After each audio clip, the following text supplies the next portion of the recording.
Good afternoon, dear student. Hearty welcome to your online class. Class first, subject Hindi second, book name Naveen Pallav. Pallav की book में आज हम lesson 7 को पढ़ेंगे, जिसका टॉपिक है री की मात्रा. री की मात्रा का प्रयोग आज हम सीखेंगे और समझेंगे.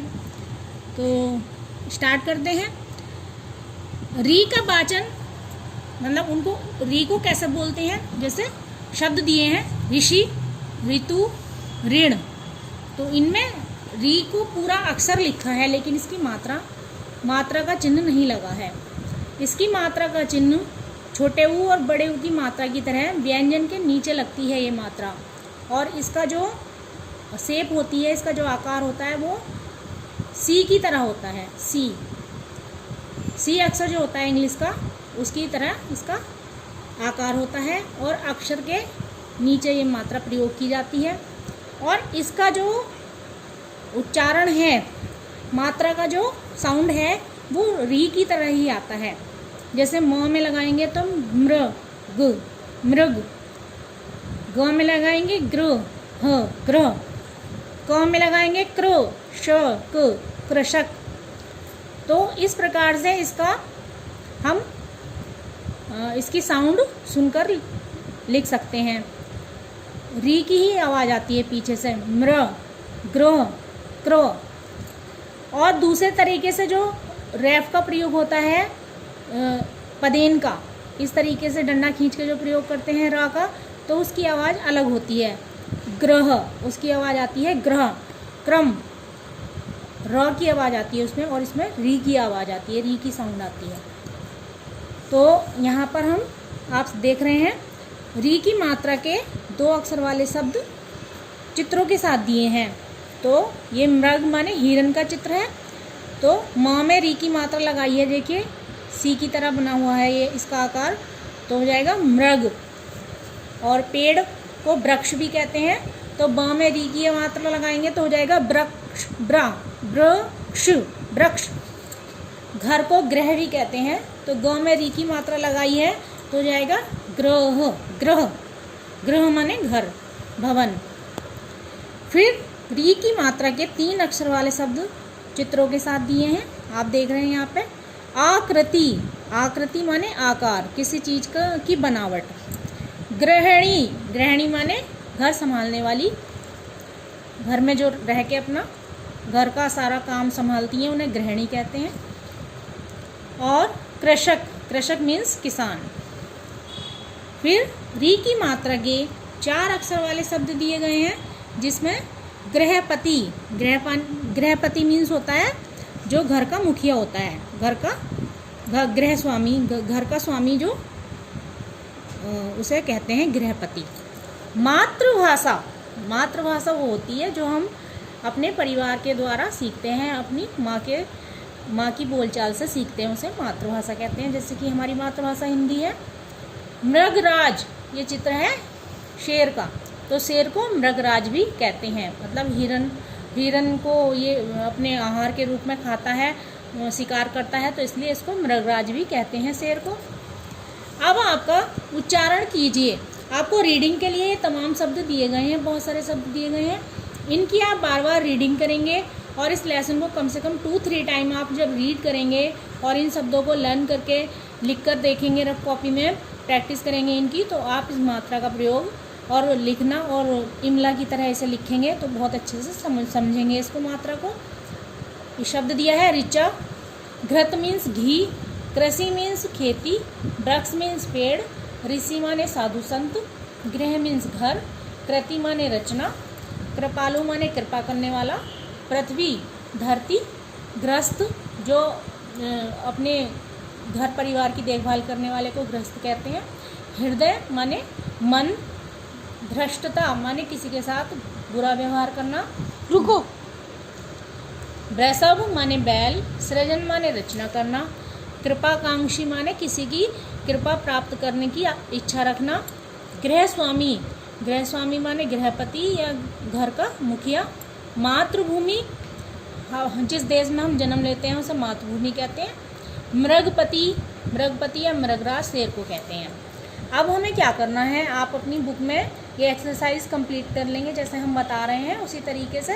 रंगीन वर्ण पर री की मात्रा लगाइए। तो यहाँ पे दिया है रंगीन वर्ण, रेड कलर का जो ता लिखा हुआ है, तो इसमें हम ये मात्रा लगा देंगे तो हो जाएगा, शब्द हो जाएगा मात्र, सही शब्द बन जाएगा।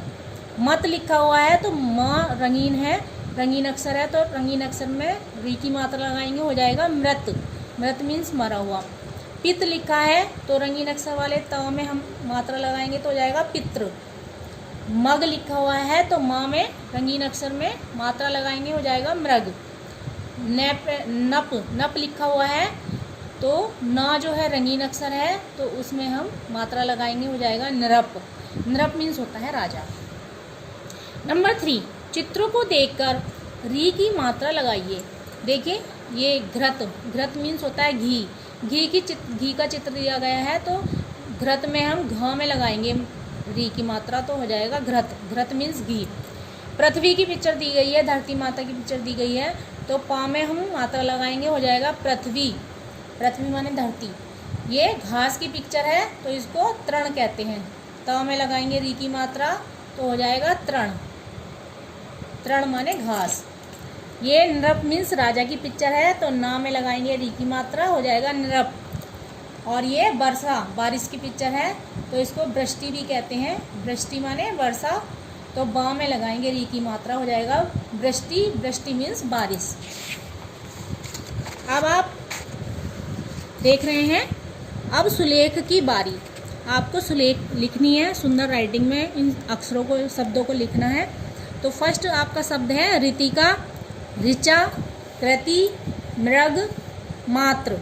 तो आपको ये 5 वर्ड इनके नीचे नीचे जो नेक्स्ट लाइन बची हुई है दोनों लाइनों में आपको सुंदर राइटिंग में लिखने हैं और इनका उच्चारण भी करना है, इनको रीड भी करना है, ठीक है। कुछ अलग करें, हमें कुछ अलग करने के लिए यहाँ एक्टिविटी दी गई है। मिलान करिए, हमें चित्रों के साथ उनके शब्दों से मैच करना है।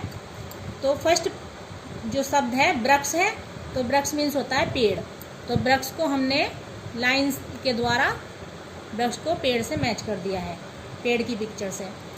सेकंड शब्द है, दूसरा शब्द जो है कृषक, कृषक माने होता है किसान, तो हम इसको लाइन के द्वारा कृषक शब्द को किसान के चित्र से मिला देंगे तो हो गया कृषक।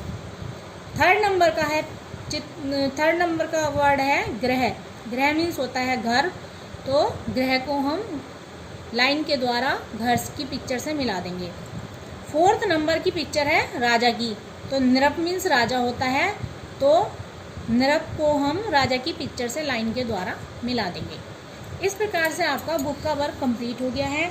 आप इसको अच्छे से रिवीजन कर लेंगे लेसन को और बुक में वर्क भी कंप्लीट कर लेंगे और इस प्रकार से आपको अच्छे से मात्रा समझ में आ जाएगी। अब हम आपको नोटबुक में जो काम करना है, आपको जो वर्क नोटबुक में करना है वो बता रहे हैं आपको। सबसे पहले आप आज की डेट डालेंगे 15/5/21 और फर्स्ट लाइन में लिखेंगे लेसन 7। लेसन 7 के आगे लिखेंगे लेसन का टॉपिक री की मात्रा। री की मात्रा लिखने के बाद 1 लाइन लीव कर देंगे, 1 लाइन छोड़ देंगे और फिर लिखेंगे प्रश्न। री की मात्रा के 5 शब्द लिखिए। आपको री की मात्रा वाले 5 शब्द लिखने हैं। उत्तर लिखेंगे नंबर 1 मृग, नंबर 2 वृक्ष, नंबर 3 गृह, नंबर 4 नृप और नंबर 5 तृण। तो इस प्रकार से आप 5 शब्द लिख देंगे, इन्हें लर्न भी करेंगे और लिखकर देखने की प्रैक्टिस भी करेंगे। फिर है आपका मिलाकर लिखो। तो जैसे आप यूकेजी में मिलाकर लिखते थे मात्राओं को अक्षरों के साथ, उसी तरह से इसमें हमने करवाया है। घ री त घृत, मैं आ ते रे मात्र, क री शे के कृषक, री ई की मात्रा सी ऋषि, आकृति आकृति। इस प्रकार से आप इस वर्क को अपनी नोटबुक में कर लेंगे और आपका लेसन 7 कंप्लीट हो जाएगा और इसका रिवीजन भी कर लेंगे। Thank you, have a nice day.